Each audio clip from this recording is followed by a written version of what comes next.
Legacy media, in the business of selling newspapers, will always tilt towards the dramatic. While international papers are somewhat better than American, all of them are there basically for sales, and we have to remember that.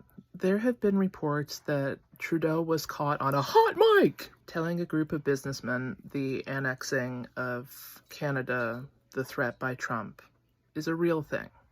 Now, is it a hot mic? No. Was he addressing a group of businessmen and would it have been better if he had phrased it better? Yes. But realistically, nobody needs a prime minister yelling at a crowd, "We're fucked! We're totally fucked!" See how that doesn't feel good? See how that incites panic? Now, look, America's bar for, behavior of politicians is, below the sub-basement level. Americans do not expect their politicians to be in it for them, to have any kind of a polite filter on. It's nothing Trudeau hasn't hinted at in the news. Lord knows at home he probably just curses endlessly for 20 minutes before he gets on a phone call with Trump. But kind of what we need from our politicians is for them to take on really bad news and then go to us, "We're gonna make it through." Because that's what real leaders do. They take really bad things and they're like, you know what, I'm gonna hold this and I'm gonna work to fix this, and I'm not just gonna throw it on you guys and say, "Good luck, assholes." Like Trump with everything in America. Hot Mike is kind of disingenuous because should he have been a bit more diplomatic in how he said it? Yes. But also in preparing a room full of businessmen who really, businessmen and women, business people, they really do need to get the point. Like, your contracts with the US, when they come up for renewal, don't renew them. Like, we as Canada are looking into other options because 25% increase is unreasonable. If your pizzeria goes up 25%, you're going to give the pizzeria on the other side of town a shot because, what are you doing? Holy crap, I can't afford this. That's what Canada's doing. Canada is prioritizing trying to prepare itself for what is coming, but ultimately, he is meant to keep people calm. I got this. You elected me, or whoever you elect after me, and their job is to keep shit cool. You get a roach and rodent guy in your house because you want to prevent roaches and rodents. The last thing you ever want him doing is coming upstairs being like, "You're fucked and it's going to be so expensive. So expensive." The entire world is freaking out about what Trump is doing because it's going to screw Americans, but it's going to screw the rest of us too. Mexico, China, Canada, we are his first targets. We will not be his last. And it is going to hurt all of us. MAGA and non-MAGA, all of us are going to suffer for this. The only people who are going to make it through this are the 1%. The less we have, the more powerful the 1% is, the more power they have total. He is doing this on purpose. Saying it's a hot mic is right up there with Trump's grab him by the pussy. All American politicians getting caught in racist rants. Okay, not all. Just an overwhelming majority of the white dudes. Was it a poor choice by the media? Yeah. Should we all be able to read between the lines? Absolutely. Does it help to bring drama to the situation? No.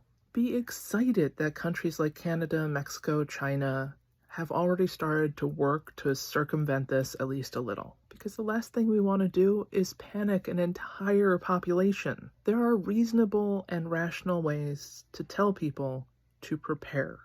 Don't go on big trips. Don't rack up massive credit card debt. Start to pack essentials into your pantry. Shelf-stable rice and beans. You might not love them, but they are the reason they have been struggle meals for centuries. See how you can do that with a calm, reasonable voice? So much better than, "You're fucked and you're probably never gonna eat again." In fairness, the US, where they don't believe that water and food are basic human rights, they are probably fucked. You don't need to rub it in their faces. So many people didn't vote for Trump, but they are going to have to suffer it through Trump. So many people were already struggling to put food on the table once a day. Trump so casually almost cut their funding for school programs and SNAP and senior benefits and delivery of meals to seniors. This is another step in the evolution. These tariffs will take food off the plates, food away from people who were struggling to afford $1.25 at the Dollar Tree. This is not going to be good, but we do not need extra drama. We do not need headline sales. We need the truth. We need reasonable, rational, independent, qualified, reputable, reliable journalists to provide us with the information we need.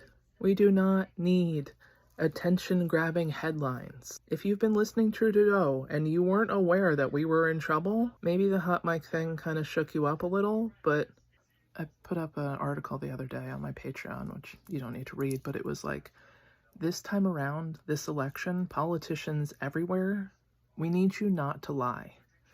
Please, don't tell us about how you're going to lower our taxes and make everything more affordable and roll us back to the 1950s and everything's going to get easier. I'm going to do the best I can to steady this ship as much as possible in this shit tsunami that is headed our way.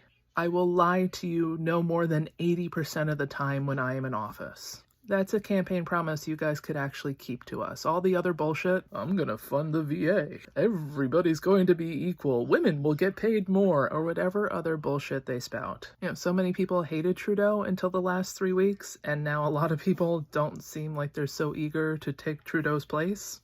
Vote for the politicians that are going to be honest, that make the promises that you know are true.